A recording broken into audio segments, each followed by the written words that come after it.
한국벤처경영원의 김승찬 대표입니다. 제가 이제 벤처경영학 박사학위를 이미 받아서 지금은 이제 벤처경영학 박사로서 설명을 드리겠습니다. 자, 오늘은 투자 성향 테스트.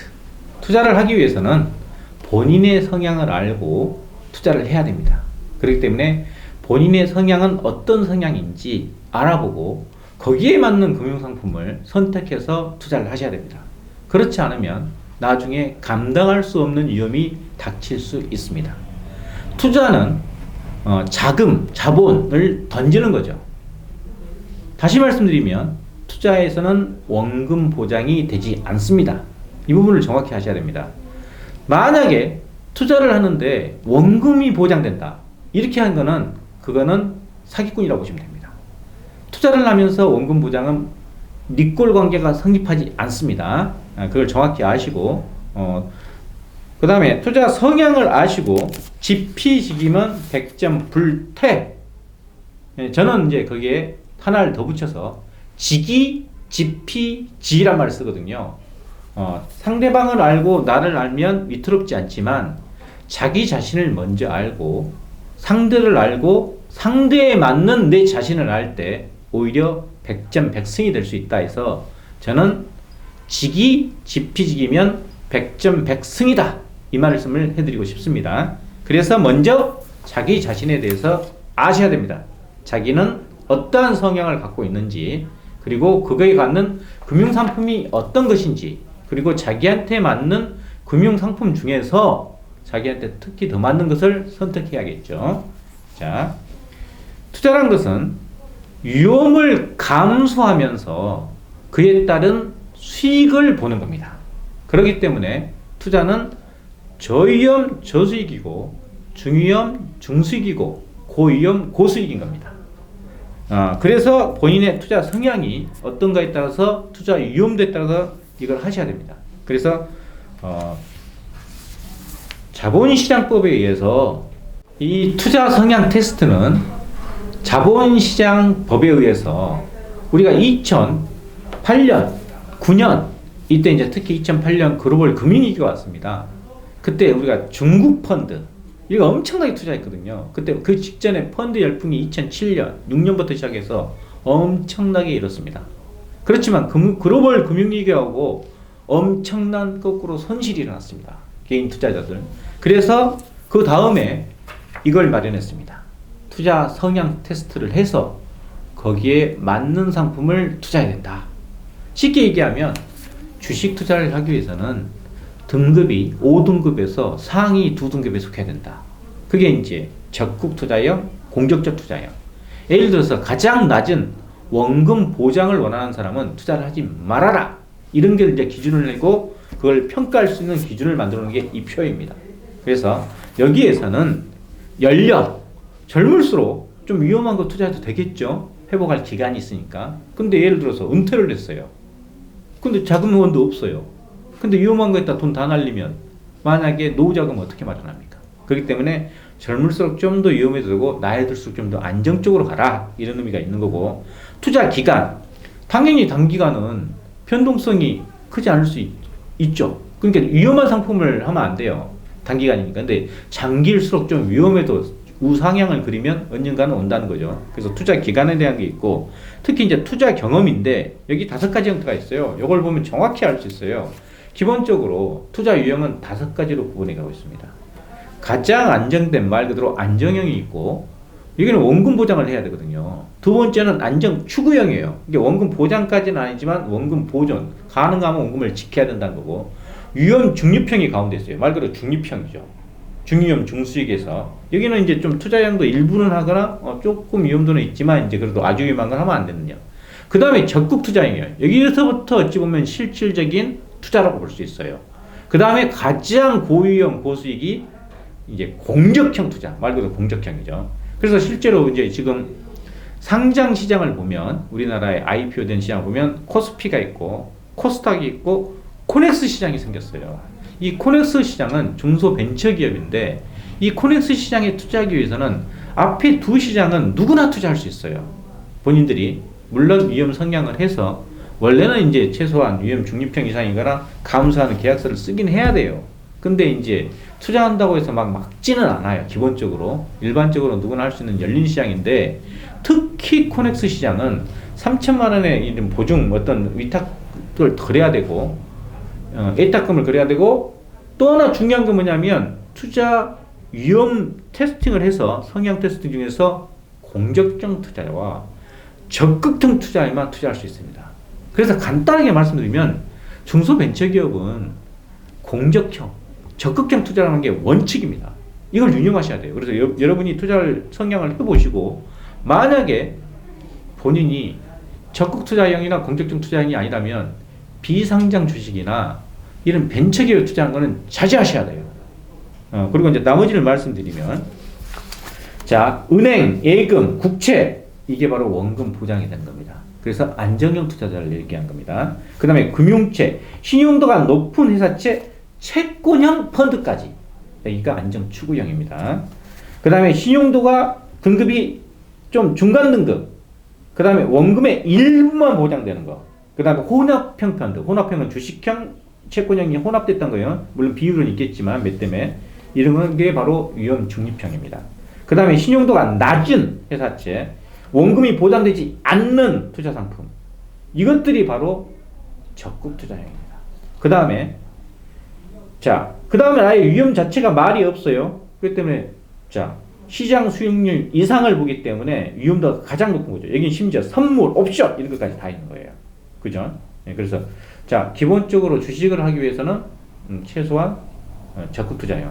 근데 선물 옵션이다, 이건 다 되는 거예요. 그거는 공적적 투자형만 되는 겁니다. 이렇게 구별되어 있으니까 본인이 그동안에 투자한 경험이나 나는 여기까지 할 수 있어, 이것 갖고도 정할 수는 있습니다. 그 다음에 이제 본인의 수준, 이 금융주식 수준을 말한 거예요. 금융투자 상품에 투자한 경험이 없습니까? 그 다음에 어떤 투자 상품이 왔습니까? 위와 같은 상품이 있는데, 그 다음에 금융상품에 대한 대부분의 금융상품을 서로 구별할 수 있으세요? 주식, 선물, 옵션, 채권, 펀드, 뭐 이런 거 아세요? 이거 아냐? 그 다음에 이제 나는 모든 상품 다 알아, 이런 사람이 당연히 공적형이나 적극형 투자로 갈 수 있겠죠. 지식이 있으니까. 그 다음에 금융자산의 비율, 부동산을 제외하고, 당연히 금융자산 비율이 높은 사람일수록 좀 더 위험하게 접근할 수 있겠죠. 많은 금액을 확보하고 있으니까. 그 다음에 수입원이에요. 수입원이 지속적으로 늘어나요. 이 사람은 좀 더 공격적으로 갈 수 있겠죠. 분산 투자, 적립 투자가 가능하니까. 근데 이제 향후에 수입이 증가가 하나도 안 해. 그러면 사실 위험한 투자를 하시면 안 되죠. 연령도 그렇지만 또 연령이 있긴 하지만 20대, 30대도 돈 못 버는 사람도 있을 수도 있고, 또 60대지만 지속적인 수입이 연금이나 기타 수입으로 나온 사람도 있죠. 임대 수입이나. 그렇기 때문에 달라질 수 있죠. 그 다음에 손실 수준에 대해서 나왔어요. 내 위험 감소 수준이죠. 무슨 일이 있어도 원금은 보존해야 된다. 이게 당연히 안정형이에요. 근데 이제 10% 미만까지 괜찮다, 20% 미만까지 괜찮다, 위험도가 아주 높아서 상관없다. 물론 마지막에는 공적형 투자되겠죠. 이걸 조사를 해서 합산을 딱 하면 자기 성향이 딱 나옵니다. 이거는 일반 증권사가도 이게 있습니다. 무조건 하도록 되어 있어요. 투자를 하기 위해서는. 근데 저희 코펀딩 사이트, 온라인 소액투자 중개업, 금융위원회에 등록된 금융투자업체입니다. 코펀딩 치시면 크라우드 펀딩, 증권형 크라우드 펀딩 업체가 나와요. 여기서 해도 이게 나옵니다. 그래서 여기 보시면 저희가 심지어는 여기는 기본적인 이런 금융상품 외에도 개인 투자조합이나 벤처 투자에서 대한 내용 추천 상품까지 나와 있습니다. 그래서 최초로 이 부분은 나와 있어요. 그래서 안정형 같은 경우는 아까 말씀드린 예적금이나 원금 소료 손실 우려가 없어야 돼요. 원금 보장이 돼야 된다는 뜻이에요. 그래서 원칙적으로 투자하시면 안 돼요. 이분들은 벤처 투자도 당연히 하시면 안 됩니다.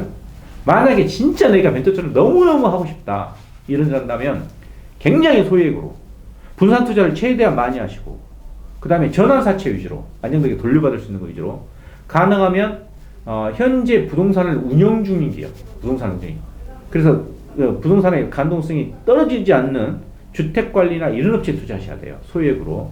근데 이제 여기서 약간 유념하실 게 있습니다.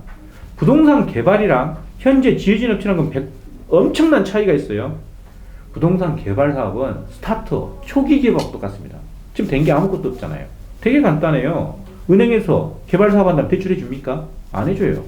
잘해야지 이금융권에서 굉장히 고리를 해줍니다. 거꾸로 그것만 갖고도 위험수를 상쇄할 수 있죠. 기본적으로 은행에서 안정된 거 해주고 심지어 부동산 담보대출도 50% 60%밖에 안 해줍니다. 1금융권은.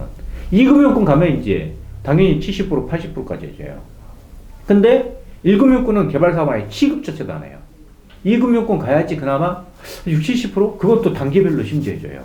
그렇기 때문에 그거 이율도 굉장히 높아요. 담보대출 기본적으로 지금 은행에 가냐 그러면 3%도 안 내고도 3% 자부해요. 근데 2금융권 가면 일반 부동산 담보대출도 그 2배입니다. 개발사업은 어떻겠어요? 그보다 훨씬 더 높죠. 그렇기 때문에 안정형은 부동산 상품이라도 특히 이제 뭐 P2P나 다른 거 갖고 이렇게 하는 경우가 있어요. 개발사업. 그 부동산 상품이 맞는 건 아닌 건 아닌데 초기 기업하고 똑같은 거예요. 부동산이랑 다 똑같잖아요. 그 다음에 1차 담보랑 2차 담보도 틀려요. 1차 담보 아까 보셨죠? 은행에서는 60%까지. 이거는 부동산이 가격이 떨어지거나 경매비용까지 다 포함해서 이자까지 하도록 받을 수 있는 한도가 60%인 거예요. 60%가 문제가 아니고 가격이 하락할 위험도 좀 있잖아요. 그죠? 그 다음에 경매비용도 들어가잖아요. 이자도 받아야 되잖아. 그래서 60% 정도로 잡는 거예요. 완전히 확보할 수 있는 금액이. 근데 이제 그 뒤로 가냐 그러면 좀 더 위험도가 높으니까 이자율은 당연히 높아지겠죠. 그런 것처럼 부동산 개발 사업은 일반 부동산과 다르다. 이 부분을 유념하시기 바랍니다. 그거는 오히려 공적형 투자자. 그게 맞습니다. 그리고 적극형 투자자조차도 쉽지 않아요. 그렇게 유념하시면 좋겠습니다. 그 다음에 안정 추구형.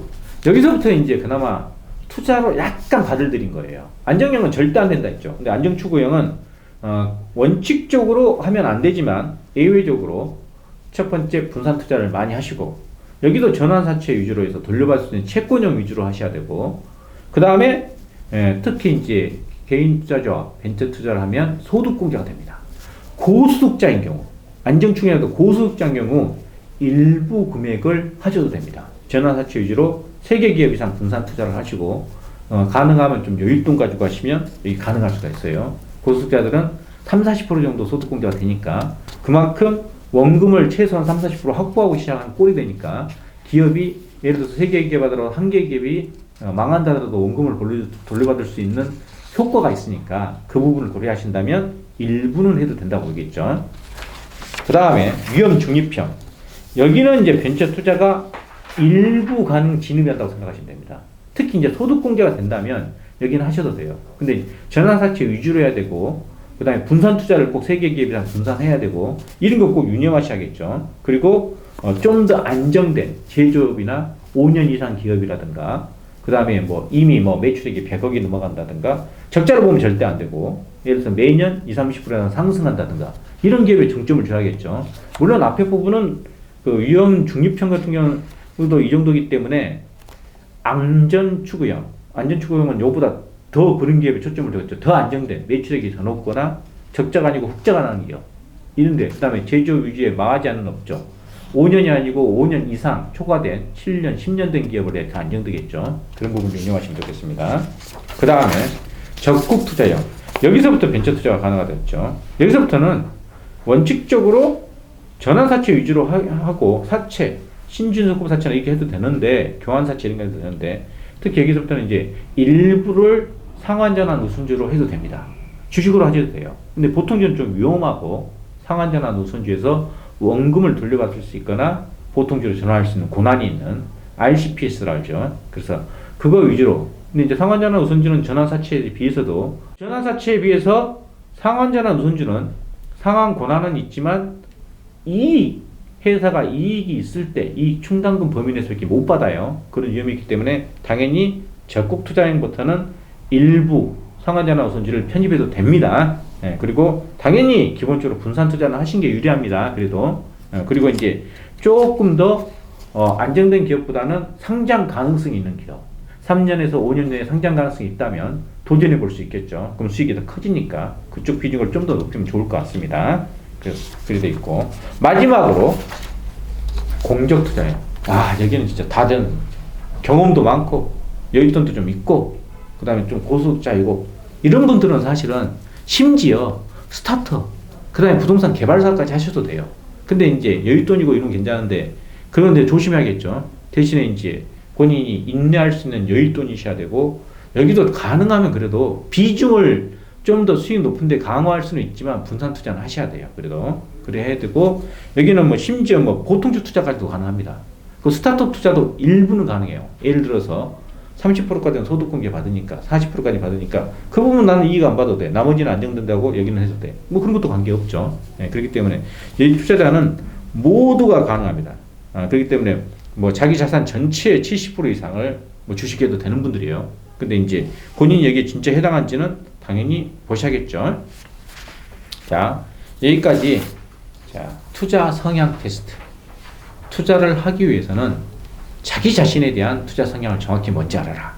그리고 여기에 맞는 금융상품이 어떤 상품인지 보고 그 금융상품이 정말 나한테 적합한지를 알아야 된다. 그래서 제가 말씀드린 것은 지피지기면 100점 불패가 아니고 오히려 100점 100승이 된다. 그래서 100점 100승을 위해서는 꼭 본인의 투자 성향을 아시고 거기에 맞는 투자를 해주시면 감사하겠습니다. 이상으로 자, 개인 투자 작업을 할 때 벤처 기업 선정에 대해서 어떠한 기업을 선정하고 어떤 방식으로 어떠한 비중의 포트폴리오를 가지고 하는 방식에서 투자 성향에 따른 투자 방식을 설명드렸습니다. 감사합니다.